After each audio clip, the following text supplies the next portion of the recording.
gratitude girl that strives every day and every way to recognize and celebrate my blessings. God is the center of my life, and His love allows me to live life to the fullest. Every day is a day of growth and self-improvement. I am blessed to have you join me on this podcast. Love, peace, and gratitude.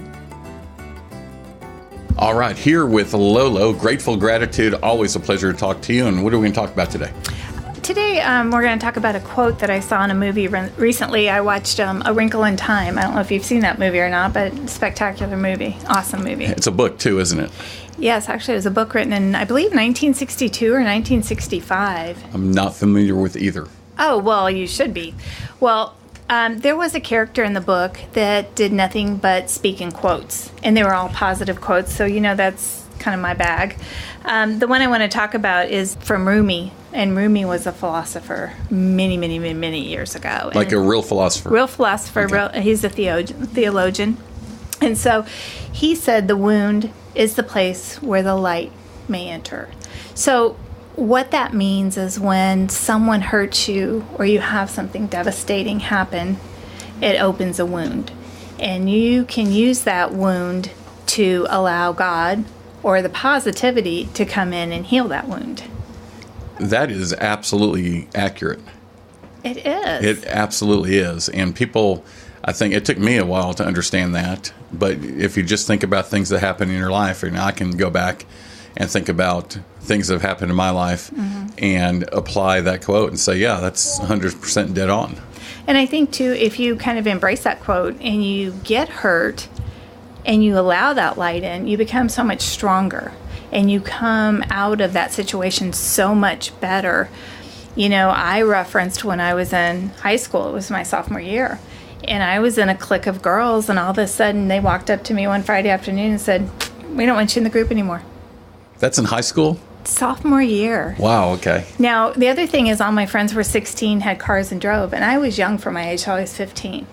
So I was really lost, and no explanation, just you're out. And I didn't understand that, and that's tough when you're in high school. So, I went home, I cried and sobbed, whatever. I didn't know who I was going to hang around with, and I happened to find another friend that really didn't have anybody to hang around with. And she was so unique and was, I don't want to say she was strange, but she was different. Okay, that's a good word. So I kind of learned how we could both be different and still be good, and so I used that to come out of that was stronger. And it's, the other thing was it was right before the first basketball game. Everybody was going to be there, and then they were going to go hang out for pizza, and then they were going to have the sleepover, and here I was dumped. God, I don't know if I'm just, we've talked about this, and these sessions end up being like counseling sessions for me as well. Good. But I don't know if I've just been very fortunate, because I can remember in third grade, my two best friends came up to me and told me that if I didn't like Star Wars, then I couldn't be their friend. Wow. And as a third grader, my attitude was, okay, we're not friends.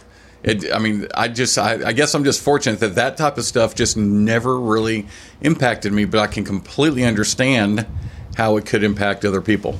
Well, and you're also, no offense, but I think girls go through this a little bit more than guys do sometimes, because I think guys naturally can kind of, I don't know, they have kind of a better attitude, they don't let it get to them as much or whatever, and they know how to kind of move on.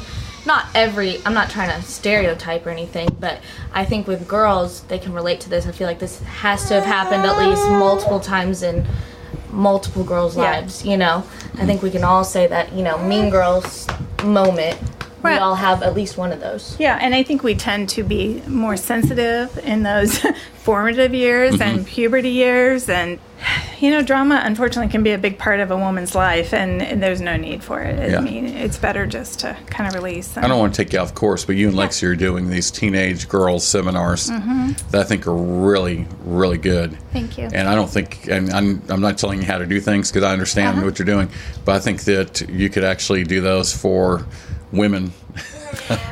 Well, with our women's seminar that we did, we kind of touched on relationships and how to say it's okay, to let people go if they're not good for you. But I think teens have a whole different mindset. They're so worried about being accepted and so worried, are they the cool kid? And, we try to teach you don't have to be the cool kid. because you're different and unique, you can start your own movement. And Lexi talks about that. Start your own movement, be your own thing, and let people follow you. Don't rely on following someone else. And I think you and I were talking about, and I can't remember where this was from. Oh, I remember. It was the Plano High School valedictorian, or the student they let speak. And he said, never follow anyone because you'll only get as far as they get. Exactly. And that has just been profound to me. And and I know with Lexi going through all those years of dance and at a professional level, it's tough. And you have to learn to disassociate yourself with other people's opinions. Well, and going back to the quote about the wound being the place where the light enters, if you truly embrace that and you truly feel that way, it's hard to get wounded. It is. It really is. And you almost look forward to the wounds because I've talked about that on this before. Have. You look forward to it because you know you're going to come out of it better. Right. But it takes a long time and a lot of mental strength to get to that point where you realize that and you can deal with it. It's a lot of pressure that you have to learn to just let go of, and we just have to understand that we don't need to be wounded by others. And if others are going to wound us because they're insecure or whatever reason they feel jealousy or envy, we need to refocus that it's not us. Someone else has wounded us, not to our own fault.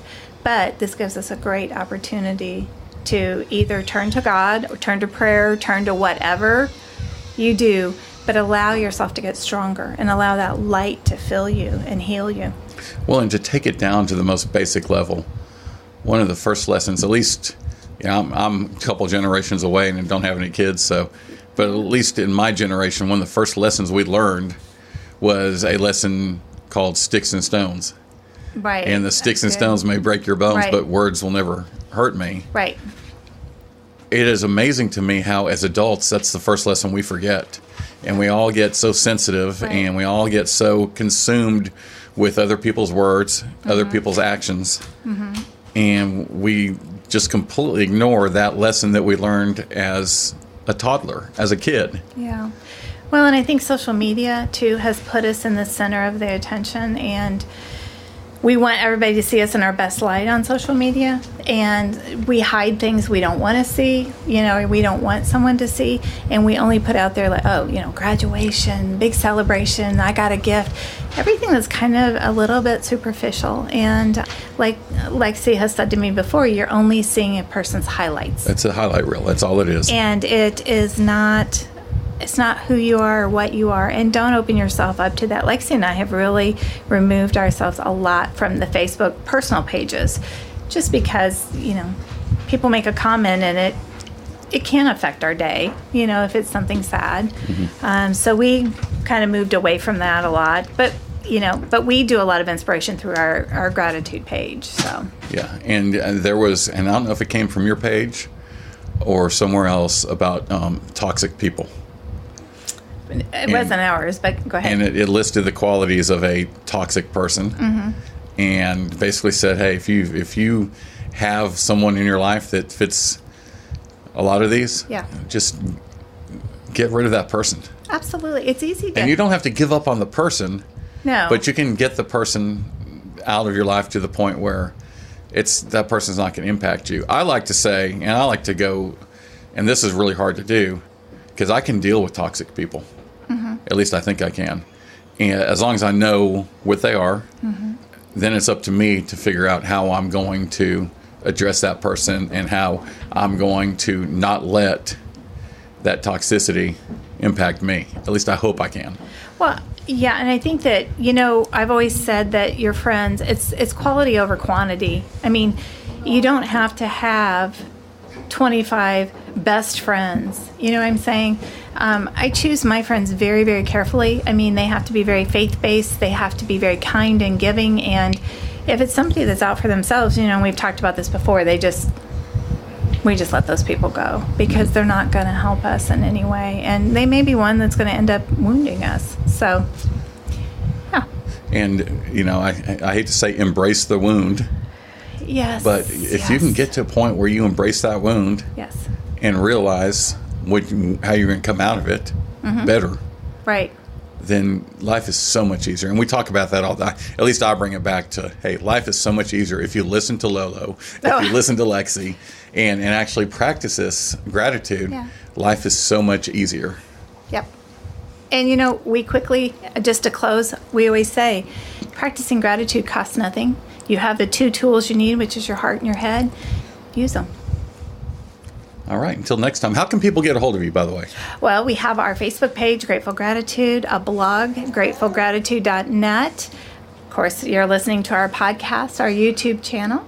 Share this podcast. Please share. Yes. This podcast, I'm sure, can be useful to a lot of people that you know. Right. As you're listening to this, you can probably listed a lot of people that you could share this podcast with. So go ahead and share it with them. And it's a quick 10 minutes. Yeah. So it takes just no time. So thank All right. you. Until next time. All righty.